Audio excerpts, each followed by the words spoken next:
Welcome to విశ్వ రహస్యం. అందరికీ నమస్తే. సాయిబాబా సచ్చరిత్ర 9వ అధ్యాయం.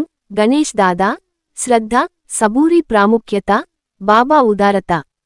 శ్రీ సాయి సచ్చరిత్రలోని 9వ అధ్యాయం సాయిబాబా యొక్క అపారమైన దాతృత్వం, ఉదారత, శ్రద్ధ, సబూరి, విశ్వాసం, ఓర్పు యొక్క ప్రాముఖ్యతను అనేక లీలల ద్వారా వివరిస్తుంది.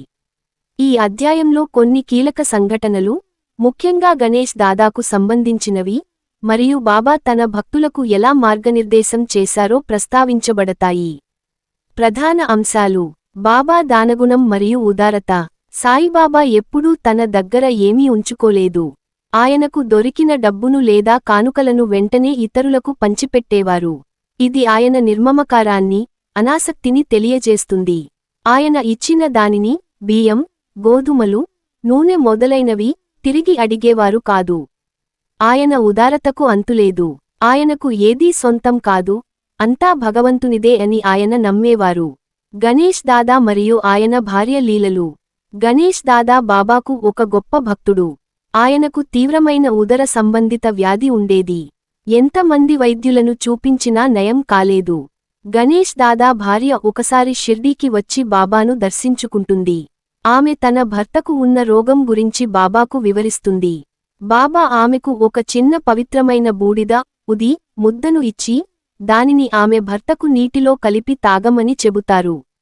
ఆమె తిరిగి వెళ్లి బాబా చెప్పినట్లే చేయగా, గణేష్ దాదాకు ఉన్న దీర్ఘకాలిక వ్యాధి పూర్తిగా నయమవుతుంది. ఈ లీల బాబా యొక్క వైద్య శక్తులను, ఉది మహిమను, మరియు భక్తుల విశ్వాసానికి ప్రతిఫలంగా లభించే అద్భుత ఫలితాలను తెలియజేస్తుంది. శ్రద్ధ, సబూరి యొక్క ప్రాముఖ్యతపై పునరుద్ఘాటన.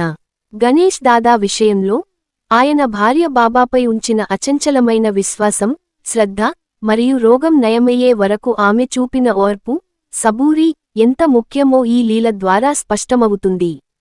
బాబా తమ భక్తులకు కష్టాలు వచ్చినప్పుడు తొందరపడకుండా, తమపై పూర్తి నమ్మకంతో, ఓర్పుతో ఉండాలని ఈ సంఘటన ద్వారా మరోసారి బోధిస్తారు. శ్రీమతి తార్ఖడ్ మరియు ఆమె అనారోగ్యం.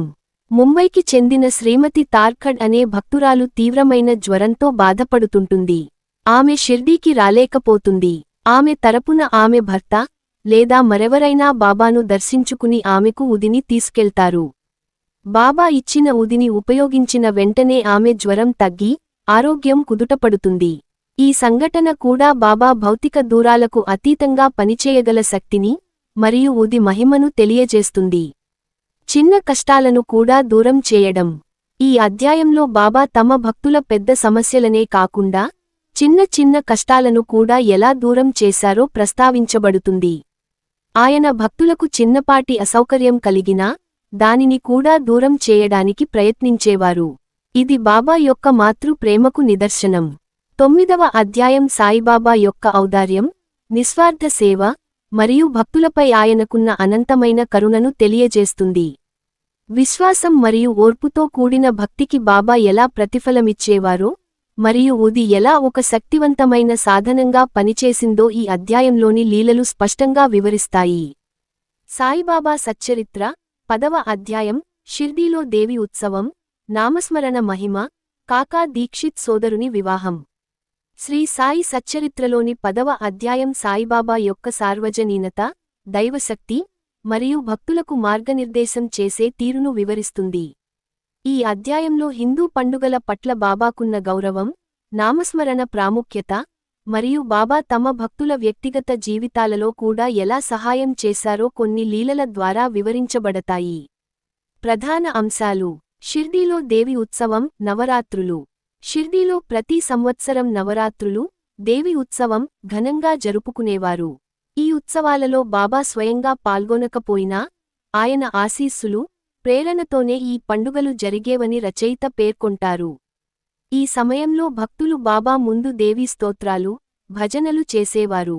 బాబా హిందూ పండుగల పట్ల గౌరవం కలిగి ఉండేవారని, అన్ని మతాలను సమానంగా చూసేవారని ఈ సంఘటన తెలియజేస్తుంది.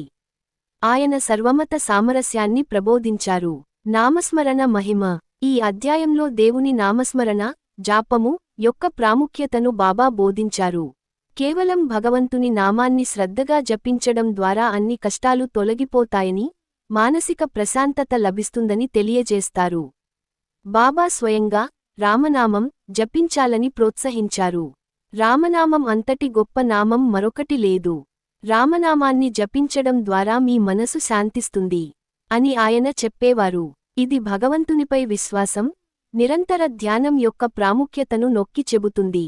కాకా దీక్షిత్ సోదరుని వివాహం.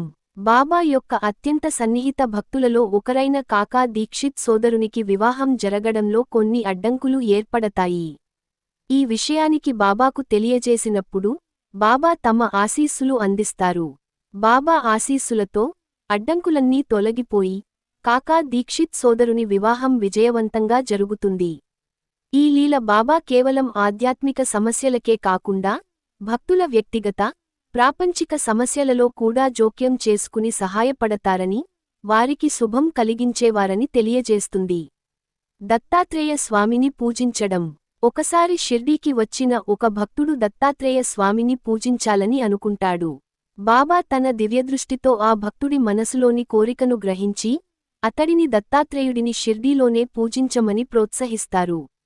ఈ సంఘటన బాబా అన్ని దేవతలకు అతీతుడని కాకుండా అన్ని దేవతలలో తానే ఉన్నాడని పరోక్షంగా తెలియజేస్తుంది. భక్తులు తమ ఇష్టదైవాన్ని బాబాలోనే చూడగలరని బోధిస్తుంది. కర్మఫల ప్రస్తావన. ఈ అధ్యాయంలో కూడా కర్మఫలం గురించి ప్రస్తావించబడుతుంది. అయితే బాబా అనుగ్రహం ద్వారా కర్మఫలాలు తగ్గుతాయి లేదా వాటి నుండి విముక్తి లభిస్తుంది అనే అంశం మరోసారి నొక్కి చెప్పబడుతుంది. 10వ అధ్యాయం సాయిబాబా యొక్క సర్వవ్యాపకత్వాన్ని, సర్వజ్ఞత్వాన్ని మరియు భక్తులకు భౌతికంగా, ఆధ్యాత్మికంగా సహాయపడే ఆయన సామర్థ్యాన్ని వెల్లడిస్తుంది. నామస్మరణ ప్రాముఖ్యత, అన్ని మతాలపై గౌరవం మరియు భక్తుల వ్యక్తిగత జీవితాలలో కూడా జోక్యం చేసుకుని శుభాలు కలిగించే ఆయన కరుణ ఈ అధ్యాయంలో ప్రముఖంగా ఉంటాయి. మరొక వీడియోతో మళ్ళీ కలుద్దాం.